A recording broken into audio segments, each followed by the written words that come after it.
Leia, ano yung paliwanag ng PNP ukol dito sa palugit sa loose firearms ni Kibuloy? Magandang tanghali sa iyo, Aga. Sinabi ni PNP Public Information Office Chief Police Colonel Jean Fajardo na nakasaad sa Republic Act 10591 ang pagbibigay ng palugit na 6 na buwan sa mga kamag-anak o abogado ni Kingdom of Jesus Christ leader Apollo Kibuloy para isurrender ang 19 na armas nito.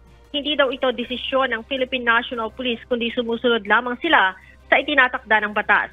Matatandaang marami ang kumukwestiyon sa 6 na buwan na palugit na ibinigay sa kampo ni Kibuloy para isurrender ang kanyang mga loose firearms.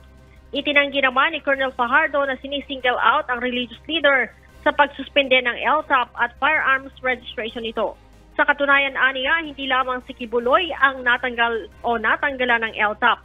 Ngayong taon, nasa 17 na LTAP ang na-revoke kasama na ang kay Kibuloy at sa co-accused na si Miss Canada, habang nasa 134 naman na ang firearms registration. Noong nakaraang taon, Aga, umabot sa 6,107 na firearms registration ang pinwalang visa ng PNP. Kabilang na dyan ang mahigit 4,000 hindi nakapag-renew. Aga? Maraming salamat, Leia Ilagan.